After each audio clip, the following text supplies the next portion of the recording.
Telecontacto, la nueva era de la televisión. Gracias, buenas tardes amigos televidentes, como siempre todos los domingos a este su programa Agroambiente.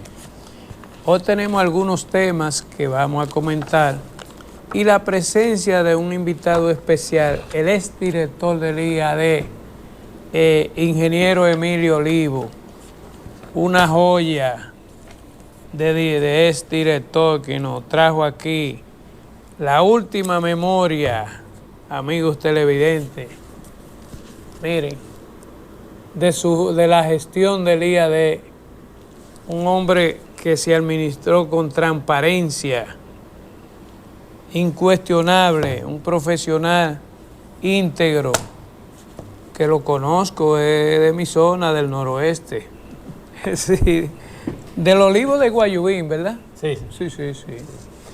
Miren, amigos televidentes, antes de pasar, de todos modos te damos la cordial bienvenida a Olivo. No, gracias por la a este su programa.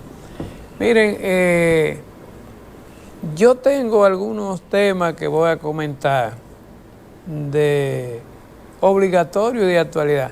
Sobre todo, la bestialidad, si podría decirse, de ese malvado agente de la policía que le cegó la vida a ese jovencito en Herrera, en Santo Domingo, y del cual el presidente lo calificó, que un término creo que le dijo, ese animal. Sí. Esto es una señal de que sí debe agilizarse el tema de la reforma policial urgente.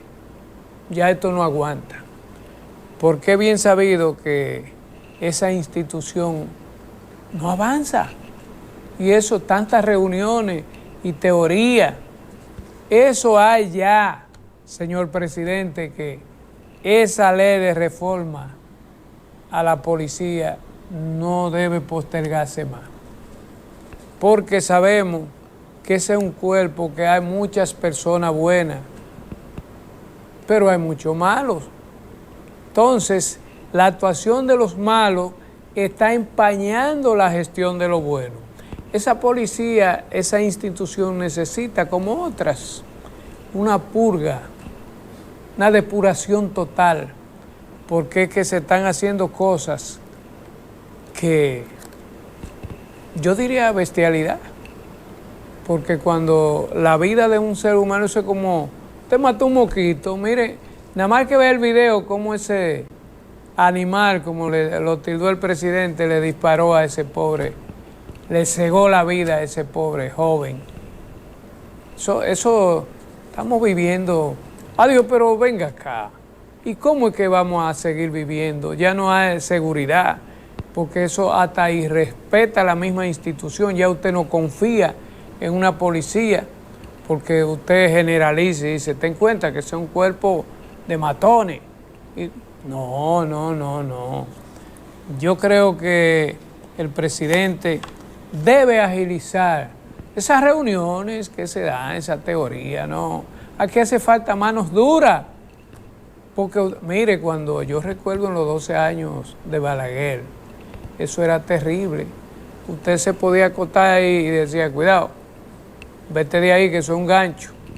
Había un respeto. Usted lo mandaba a buscar, yo recuerdo que lo que habían eran sargentos de puesto, destacamento, no existían.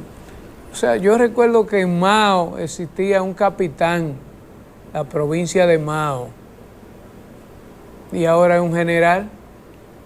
O sea, claro que los delitos, la delincuencia ha ido aumentando por falta de manos duras. Adiós, pero yo recuerdo que un alcalde, que era la máxima autoridad rural en el campo, le decía, dígale a fulano que venga acá, porque eso era difícil ver una persona con un revólver, una pistola. Y ese alcalde tenía una autoridad moral en su comunidad, que lo mandaba a buscar y usted y decía, vamos para que lo está solicitando el jefe puesto, el teniente de tal sitio. Pero ahora está delincuencia, ahora lo esperan con cañones a la policía. Porque se le ha ido muñeca dura, mano dura. Un jefe de la policía que aplique, me van a excusar el término, que aplique macana, como decía el extinto La Jara, macana. Un delincuente que tiene una vaina, si le dieron para abajo, no es lo ideal que la justicia sea, pero si enfrenta a la policía, ok, se justifica, pero le enfrentó. Pero no ahora, no, esto es una cosa. Miren la muerte de esos 5 aquí en la Barranquita, que los fusilaron, y luego ascienden a los matones. ¿Cómo es posible? Que todo el mundo dice que fue una ejecución, pero la policía, quiero que sepa que hay muchos miembros honorables, serios, muchos en las instituciones, pero debemos hacer una purga para ver realmente que los malos salgan y los buenos queden, porque las actuaciones de esos malos empañan la labor de los buenos. O sea que yo creo que se puede hacer algo, y ya de disposición el presidente ha estado creador de esa cosa, entonces vamos a finiquitar eso. Y tú es que haga una cosa, con el nuevo código que viene, creo que las cosas van a cambiar. A pesar de que ese nuevo código hay muchas cosas que corregir, como son la ley de expresión y difusión y otros. Pero debemos avanzar rápido en estos casos, porque el país se está complicando. Y todos estos funcionarios corruptos, mandarlo a la justicia, que sea la justicia que determine, porque está empañando la gestión hasta del propio gobierno. Esta impunidad, jueces venales corruptos, con sentencias complacientes, que estoy mirando que hasta la propia justicia está aplicando también mano dura con esos jueces, en algunos casos he visto, y qué bueno. Vamos a depurar esta sociedad para las futuras generaciones, porque es que el país no puede seguir así.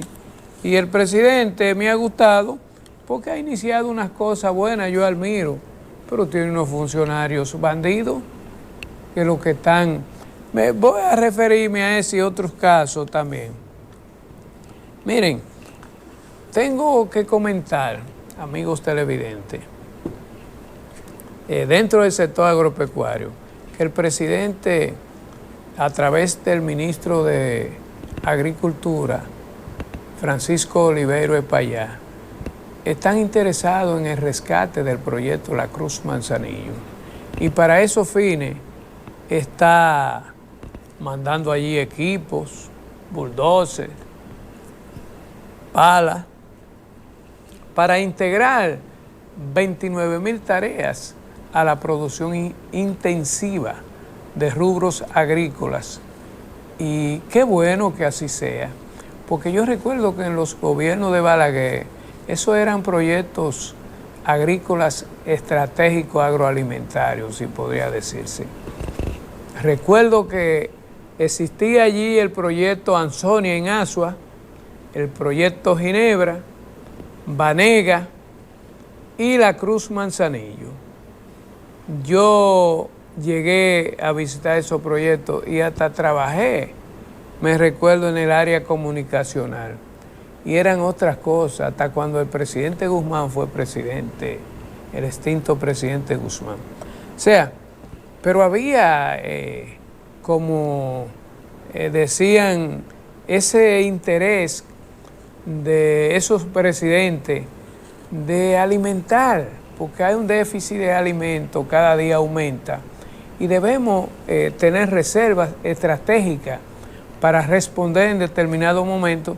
Y ustedes saben que tenemos ahí un vecino país de Haití, que eso también nosotros dependen de nosotros, que eso está pelado, como decimos. Y el proyecto La Cruz Manzanillo juega un papel importante. Y qué bueno que se han dado cuenta ahora, que están allí, vamos a ver, porque la mayoría de esa tierra se dan una piñata, se la distribuyeron los políticos de todos los gobiernos. Y entonces allí arrendar para sembrar de exportación. Aquí lo que necesitamos es producir alimentos, que se haya en la línea noroeste entero, y sobre todo Balaguer lo usaba para como dicen, había un eslogan, si mal no recuerdo, porque el plátano es el dolor de cabeza, el plátano es como el arroz, el cultivo más demandado.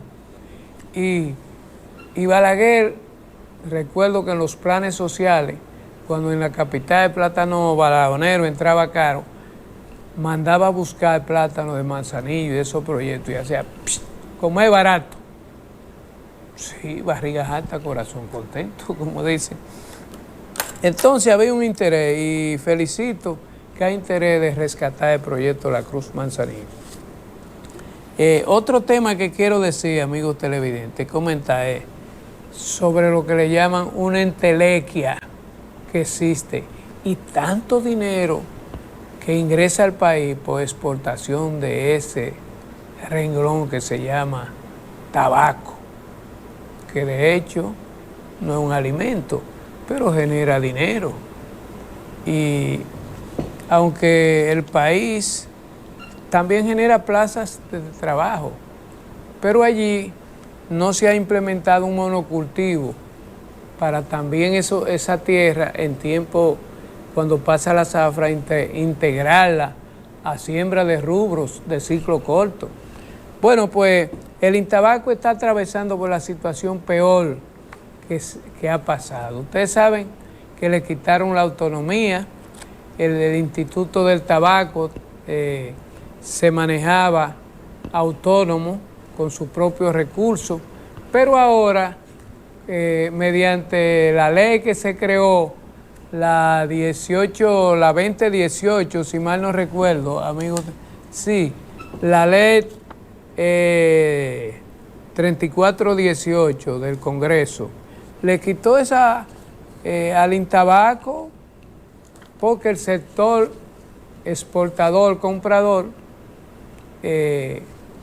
llevó esa moción al Congreso y ¡pa! El Intabaco dejó de ser organismo rector y pasó, porque en ese Congreso ocurren diabluras, pero es una ley y nadie ha buscado derogar esa ley. Entonces, esa institución cada día va para, como decimos en el campo, sepultada, porque el accionar allí se daba, que por cierto mi invitado fue director agrícola y conoce más que yo de eso, y que vamos a conversar de eso. Eso da pena allí. Ahí hay un parque un cementerio de equipo viejo, ahí no hay un tractor, ¿Por qué? Usted no encuentra un tractor, no hay fertilizante, no hay lo que le llaman para madera para los ranchos. Allí no se encuentra una fajilla. Eso está en agonía. Y el 78% del presupuesto que recibe es en nómina. Óigame, eso es increíble. Lo poco que hay no alcanza. Eso está de más en peor. Pero vamos a conversar ya con mi amigo invitado, que sí tiene de qué hablar, tanto del IAD como del campo en general. Le damos la más cordial bienvenida. Repetimos, ustedes saben, amigos televidentes, que este programa se transmite por Grupo Medios del Norte a través de la plataforma digital Agroambiente, con los canales de televisión Telecontacto, Galaxia, y en el canal 35 de Claro para todo el país, demás sistema de cable del país y fuera del país. Además, también por las emisoras Éxitos 90.5 y Radio Nacional 1380 amplitud modulada AM y demás sistemas y las redes sociales. En vivo, en estos momentos se transmite en vivo por estas dos emisoras que menciono y también a través de los medios digitales, la región, el interurbano, el avisor y el avisor ciudadano, el interurbano, la región, sí, y agroambiente, todos por la plataforma digital. Miren, amigos televidentes, sin más preámbulo, vuelvo a presentar esta memoria de esta gestión brillante, de este profesional liniero que se llama Emilio Olivo, nativo de Guayubín, a quien conozco su familia, y me es un honor tenerlo aquí, quien vamos a conversar sobre muchos temas. Miren, esta es la memoria que le hago. Excelente. Emilio, buenas tardes, amigos televidentes, le presento a Emilio.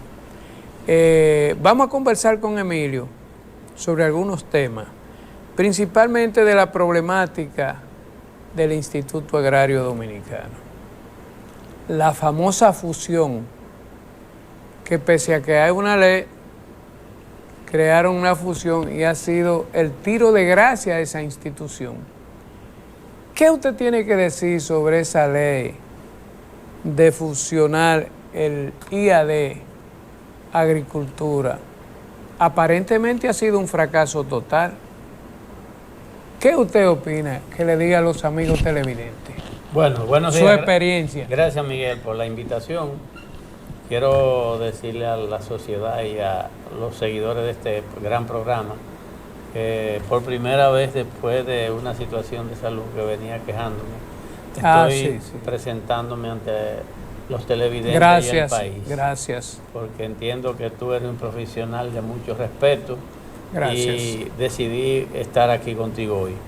Pues en cuanto a lo que ha sido la supuesta, diríamos, fusión del IAD con el Instituto, con el Ministerio de Agricultura, nosotros podemos asegurar que lo que ha habido es una eliminación total del Instituto Agrario Dominicano.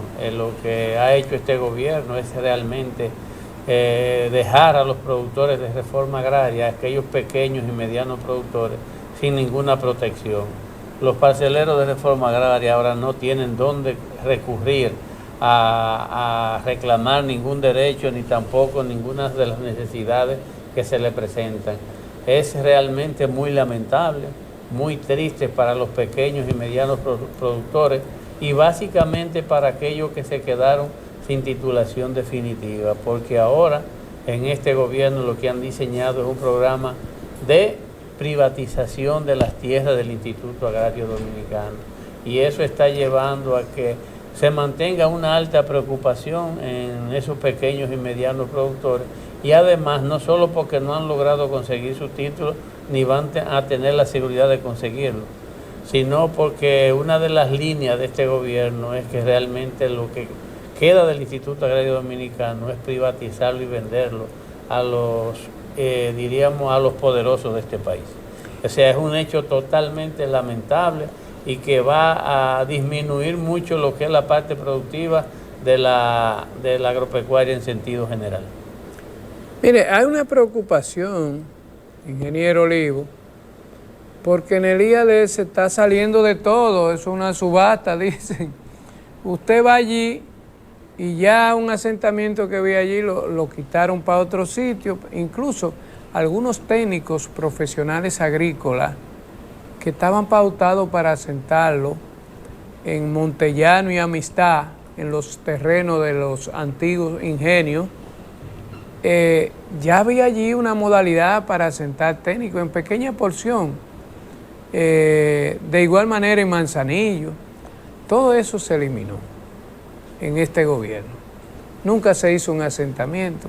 Esa tierra, ciertamente, como usted dice, ha ido a parar en manos de los poderosos, gente que quizá que tenían alguna permuta vieja media dudosa de gobiernos tras gobierno, y este gobierno lo ha reubicado, como dice, en terreno de alto valor. La tierra está con vocación turística.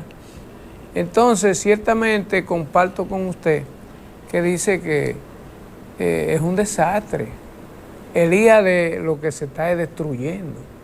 Ahora, aparte de eso, lo poco que había, por ejemplo, las factorías que usted conoce, el IAD tenía 28 o 30 factorías, que eran del IAD que en los gobiernos de Balaguer se le asignaban las parcelas, en los proyectos se le compraba factoría y procesaban el arroz, y esa producción era colocada en los programas sociales. Pero ha habido como dicen, un pillaje, si pudiera decirse, excúsenme el término, de que todas esas factorías la han desmantelado, han vendido la tierra, como usted dice. ¿Qué está pasando en el IAD? Porque usted como director del IAD, que fue, cuando se iba a vender algo del IAD, de un proyecto, se supone que el director es el que autoriza. En su gestión eso nunca se dio, ¿verdad, ingeniero Olivo? Es que las tierras que son del instituto, que eran del Instituto Agrario Dominicano, el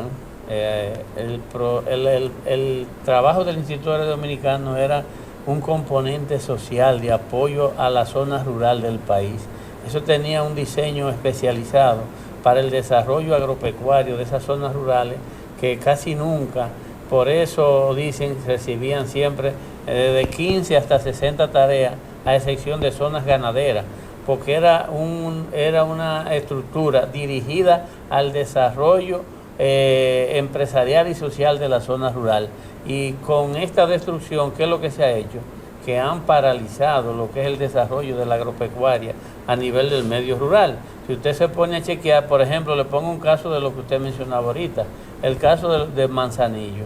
En Manzanillo era una estructura dirigida para proyectos, diríamos, mixtos. Sembraban mucho guineo, sembraban plátanos, sembraban otro tipo de cultivos. Pero ¿qué ha sucedido con los productores que corresponden a la producción de guineo de la línea noroeste?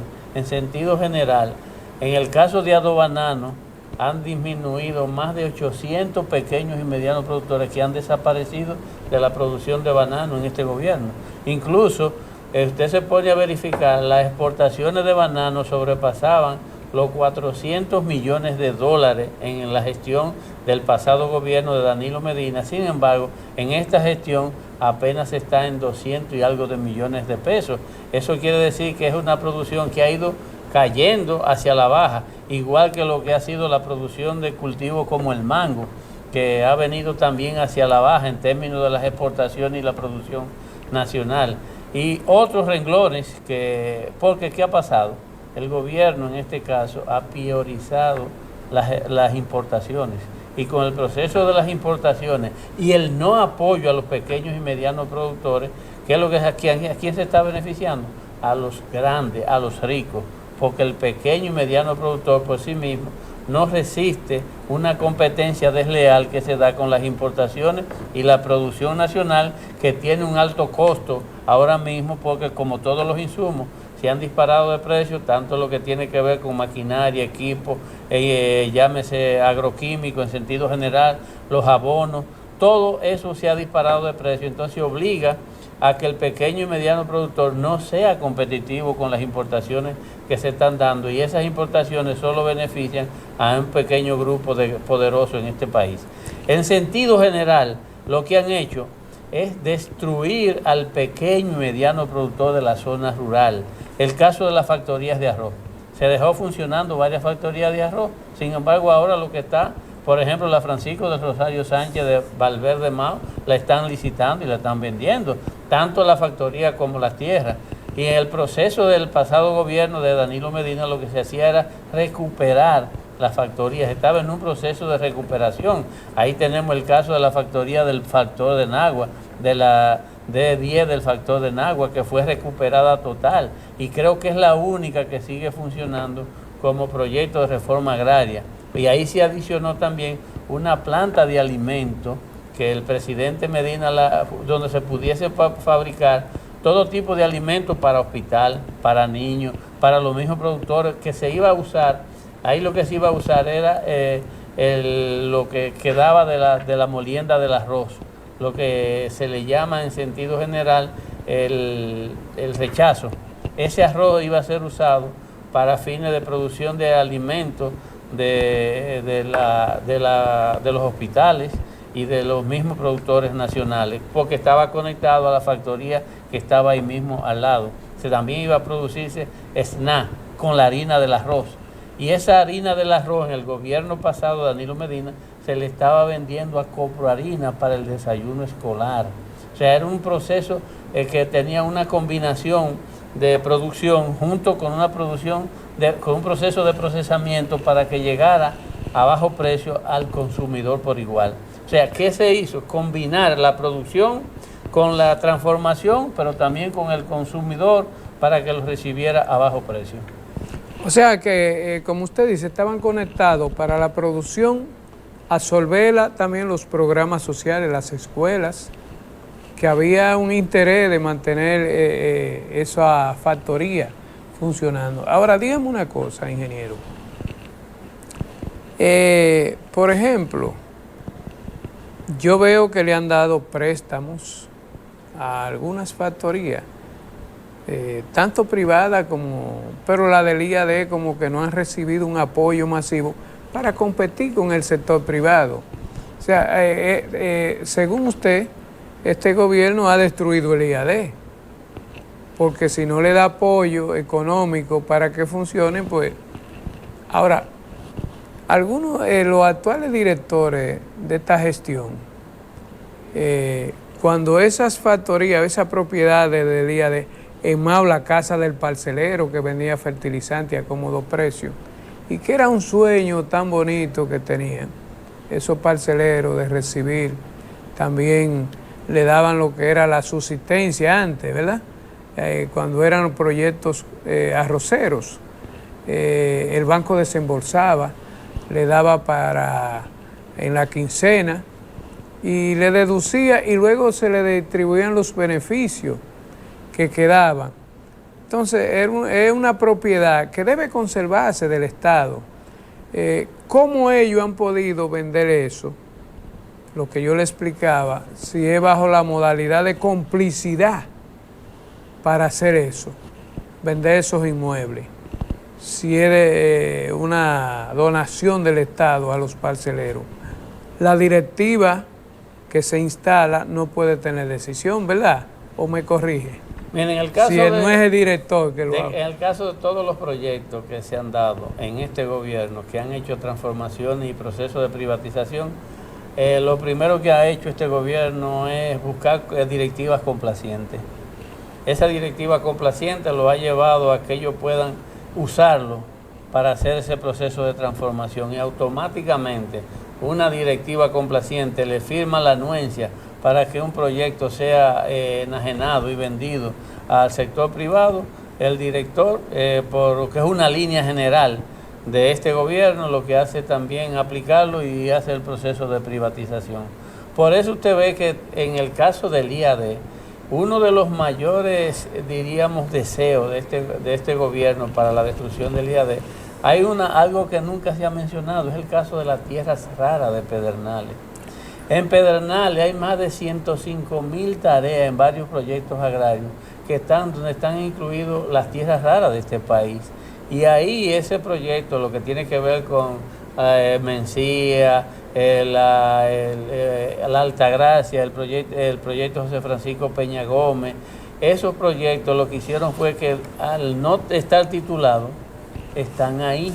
Pero ¿qué ha pasado? Ahí es que están las tierras raras de este país, y por eso Pedernales ahora tiene tanto valor, porque el gobierno lo que ha hecho es que ahora en un proceso, diríamos, de lo que ellos llaman acuerdo público-privado, alianza público-privada, lo van a transformar en proyectos privados para que las tierras raras sean, los beneficios de esas tierras raras pasen a manos de los poderosos de este país. Y así ha pasado. Usted ha visto las disputas que se han dado con la misma tierra que el gobierno del presidente de la República del gobierno pasado, Danilo Medina, defendió con tanta honra, que fue lo que tiene que ver con las tierras de allá de Pedernales, aquellos famosos asentamientos que se hicieron anteriormente, y se hizo un proceso legal que se recuperaron las tierras y hoy se están usando para proyectos turísticos. Pero esos proyectos turísticos en sentido de administración están dirigidos también a los poderosos de este país. Sí, se está criticando que el disfraz de alianza pública-privada es para traspasar todos esos terrenos a grandes compañías, como usted dice. Y eso no podría, ingeniero Olivo, porque sabemos que la fusión del IAD de Agricultura es ilegal, porque un decreto no puede sustituir una ley. ¿Podría el IAD recuperar o anular todas esas cosas, una nueva gestión de un gobierno de Danilo? Bueno, lo que debe analizarse primero es la parte legal. Ellos lo han hecho de una manera que no han derogado la ley. El Instituto Agrario Dominicano se constituyó en una ley en el año 1962 y bajo esa ley se venía manejando todo el proceso de donación de terreno y también cómo se recuperaban las tierras para ser facilitadas a los pequeños y medianos productores de todo el país. Entonces, si ese proceso legal, los productores, entiendo yo, pudiesen definirse y mantener una asociación íntegra para ver de qué manera pudiesen hacer un reclamo al Tribunal Constitucional o a la Suprema Corte de Justicia para que ese proceso se detenga, porque realmente es penoso, porque yo al país le digo que ahora mismo en lo que es el análisis que hemos hecho es posible que haya alrededor de 60.000 pequeños y medianos productores de reforma agraria que no tengan título definitivo, porque el proceso de titulación definitiva fue agresivo en la gestión del presidente de la República, Danilo Medina, que se titularon más de 70.000 pequeños y medianos parceleros. Sin embargo, hasta esa gestión del presidente de la República, Danilo Medina, en todos los gobiernos anteriores solo se habían entregado 14.700 nuevos títulos de privado a los pequeños y medianos productores. Pero en esta gestión empezaron entregando títulos, que fue lo que nosotros dejamos listo para entrega, que no, por asunto de pandemia, no pudimos entregarlo y lo paralizamos. Sí. Y el tiempo no nos permitió hacer. Sin embargo, ellos, ya usted no oye a este gobierno entregando títulos definitivos, porque ahora lo que quieren es, incluso usted ha visto las resoluciones que ha tirado el IAD, sí, que lo que están en un proceso de privatización, porque a todo aquel que tiene parcelas del IAD y que no están tituladas de manera definitiva, lo que le han dado un plazo para que ellos se acerquen al IAD para un proceso de negociación. Ese proceso de negociación indica que es un proceso de privatización, no es una negociación. Si usted no paga el derecho por esa tierra, posiblemente usted sea despojado o le quiten una parte de esa tierra para ellos como gobierno dársela a la gente del PRM. Sí, ellos han tirado varios comunicados y advirtiendo que deben presentarse, y se dicen que es para ubicar algunos terrenos y luego porque de que algunas casas que daban hasta los parceleros que tenían grandes extensiones, 2.500 metros atrás, de que los agrimensores, cuando ellos han ido a vender por X cosas, dicen, no, pues usted nada más tiene ahí 500 metros, los otros son de Juan. Eso dicen. Bueno, eso es el caos. Pero de verdad yo creo que debe haber una ley que frene, porque que esa acción es ilegal. Un decreto no puede estar por encima de una ley. Entonces, este gobierno tiene que... Mire la situación. ¿Qué usted me dice de los técnicos del IAD? Que hay valiosos profesionales, que usted fue director. Hoy han sido despachados, ni se le ha dado una pensión digna. ¿Qué usted puede decir de eso, ingeniero? Bueno, en base a eso es muy lamentable lo que ha pasado con los profesionales agropecuarios en sentido general, porque en este gobierno ha habido incluso un proceso de lucha, incluyendo lo de reforma agraria, los técnicos que correspondían al IAD, para un proceso de lo que tiene que ver con las pensiones dignas que deben recibir, en el caso también de lo que tiene que ver con mejorías salariales y reintegro de más de 700 profesionales que fueron cancelados. Y entiendo que el gobierno debe prestarle atención. Vi que a nivel de los gremios había un supuesto acuerdo para que empezara a solucionar esa problemática. Sin embargo, en un proceso de lucha, lo que vi que fueron los otros días maltratados y golpeados, lamentablemente, por la policía, que son hechos que ya son del pasado. Así como usted mencionaba el caso del niño que ha consternado al país, esa muerte horrorosa de la Policía Nacional o de un miembro de la policía, así también fue muy lamentable ese hecho donde los agrónomos fueron dispersados a bombazos y de una manera cruel. Entiendo que el momento, aunque sea una lucha que todos los profesionales y la sociedad tienen derecho a reclamar, no es para recibir un trato de esa manera, y más para los que son asesores de los productores nacionales para producir lo que es la comida básica de este país. O sea, que son de esos hechos que uno dice, ¿y hasta dónde vamos a llegar cuando realmente lo que deben asesorar y para que haya una buena alimentación y esos pequeños, medianos, grandes productores sean competitivos y puedan producir a un precio que puedan ser rentables para ellos y económicamente viables para la sociedad, son maltratados? Entonces esperamos que también esa parte pueda corregirse y dársele un trato justo a los profesionales agropecuarios.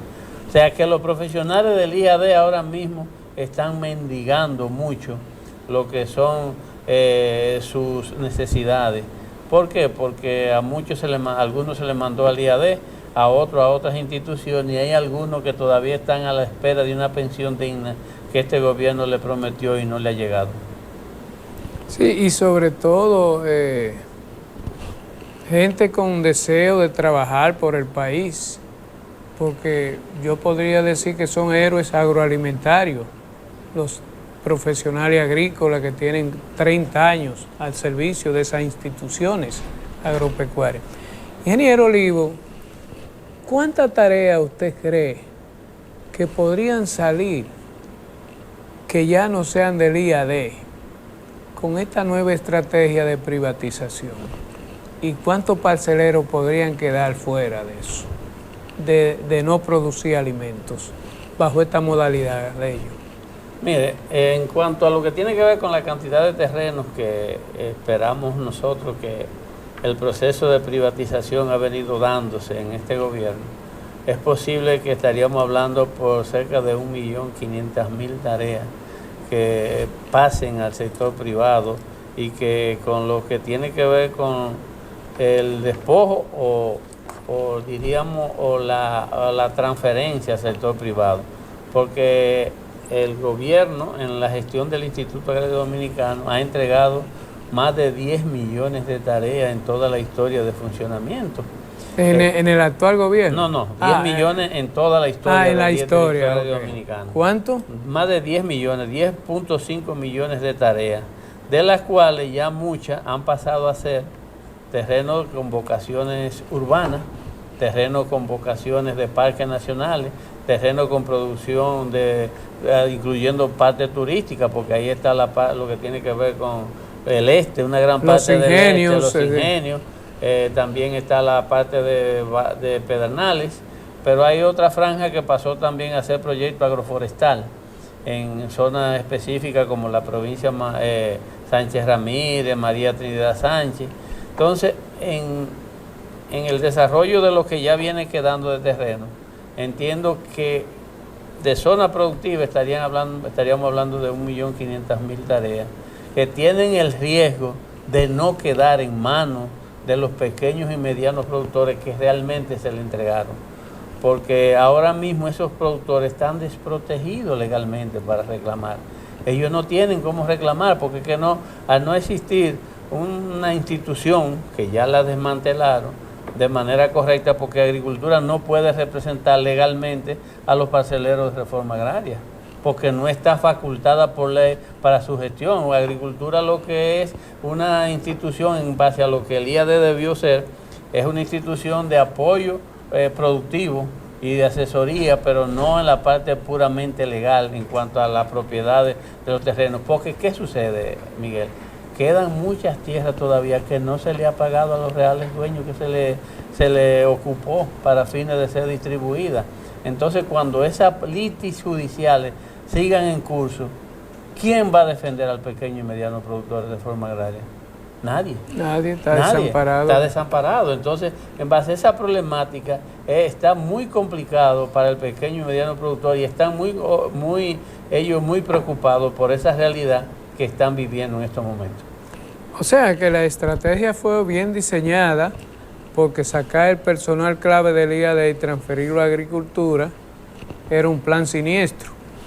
¿Qué pasó? Entonces ya ellos están solos, porque está en una estructura, captación, distribución, legal, todo es un personal nuevo mandado, lo que pone en evidencia que hay un plan macabro y ahí está diseñado. Entonces, ¿qué usted opina? ¿Usted cree, ingeniero Olivo, que el presidente debe de continuar esta práctica en el campo, ya sea retornando la tranquilidad, porque ahora mismo hay una incertidumbre? Usted oye, ¿qué llamado usted le hace al presidente Luis Abinader y sobre todo con los profesionales agropecuarios y que tengan mejor condición de vida, salarial, y sobre todo que sean tomados en cuenta para asentamientos dentro de los mismos productores, para proyectos cooperativistas y de exportación? Bueno, lamentablemente, Miguel, dentro de lo que tiene que ver con la parte política del partido que yo soy miembro, y soy miembro del Comité Central del Partido de la Liberación Dominicana, ha venido haciéndole demanda a este gobierno sobre el sector agropecuario en sentido general, donde está que se le ponga atención a la problemática que tienen los profesionales agropecuarios. Esa problemática se mantiene, hay un proceso de lucha que está activa de los profesionales reclamando lo que ahorita hablábamos: pensiones dignas, mejores condiciones salariales, condiciones de trabajo, restablecimiento de un poco de cerca de 700 profesionales que fueron cancelados. Pero también se le ha pedido apoyo directo para los productores pequeños y medianos del sector reformado. Incluso se hicieron ruedas de prensa, tanto para la agropecuaria en sentido general, que ha sido totalmente abandonada. Si usted se pone a chequear, la agropecuaria de este país, de cerca de un 89% que dejó que se producía en este país en la gestión hasta 2020 del gobierno de Danilo Medina, ahora apenas se está produciendo en este país el 73%. O sea, eso quiere decir que ha habido una baja. Hay 46... Ha descendido. Exacto, hay 46 productos agropecuarios que en términos formales han bajado su producción y han dejado de ser sembrados por los productores o lo han descuidado y realmente... ¿Cuáles son esos? Bueno, ahí está. Yo le mencionaba ahorita el caso del banano. Banano, sí, ciertamente ha disminuido. Ha disminuido el banano. Tenemos el caso del mango, que también ha disminuido lo que tiene que ver con la producción nacional. Tenemos el caso también de los vegetales. Usted ha visto que han estado muchos productores de ajo, de zanahoria, del Valle de Constanza. Ha habido una baja en la producción nacional. Le menciono esos renglones básicos que son así. Y también ha habido una producción en una zona muy importante que fue en la producción de habichuelas. Este año en la producción de habichuelas de San Juan de la Maguana apenas se sembraron cerca de 75.000 tareas, cuando allá siempre se siembran cerca de 200.000 tareas. O sea que hay renglones básicos de la producción nacional que han venido en caída libre, como decimos. ¿Y por qué? Porque las importaciones han estado supliendo a esa producción nacional en todo el país. Y cuando usted va a los supermercados, usted lo que encuentra es cosas importadas. Y lo que se están beneficiando son los grandes importadores de este país. El pequeño y mediano productor ha ido a la baja. Entonces yo me me adhiero a las demandas que el Partido de la Liberación Dominicana le ha estado haciendo a este gobierno para que haya un apoyo directo al campo dominicano, tanto con, perdón, con buenos financiamientos, con apoyo de los técnicos que deben ser restablecidos para que puedan llegar a orientar a los pequeños y medianos productores, también con lo que tiene que ver con la preparación de maquinaria y equipos, dándole facilidades, y también con los costos de producción, que eso ha sido uno de los dolores de cabeza de este país, porque a medida que suben los combustibles, también aumenta el costo operativo para el pequeño y mediano productor, como también han estado subiendo los fertilizantes, que se han disparado. El gobierno le ha dado un pequeño apoyo de un subsidio, pero eso ha sido totalmente insuficiente porque ahí apenas se benefician un pequeño grupo de los que tienen financiamiento en el Banco Agrícola, pero el que tiene financiamiento de manera privada se le complica el proceso para adquirir esas facilidades de ese incentivo que da el gobierno. ¿Usted cree que hasta se le ha dado un manejo político a esa entrega de fertilizantes? No, eso yo no puedo afirmarlo. Okay. Lo que yo sí puedo decir es que no todo lo que debieron recibir sí. El beneficio del subsidio, porque es insuficiente, los 1.000 millones de pesos que se destinaron para eso, debe hacer más la cantidad de dinero que se facilite para que más productores puedan recibir el subsidio de los fertilizantes. Sí, pero yo recuerdo que antes existía SEBEMA y PROSEMA, que eran centros de venta de materiales agropecuarios. Habían tiendas en las regiones.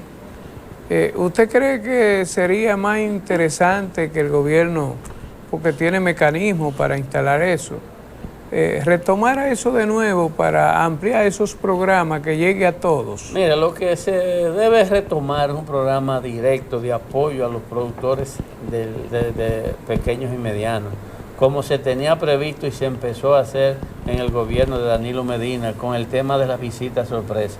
Esos proyectos de visitas sorpresa contemplaban que el proyecto fuera autogestionado por esas asociaciones y cooperativas y venían generándoles recursos y beneficios según el tipo de proyecto que ellos tuviesen a mano.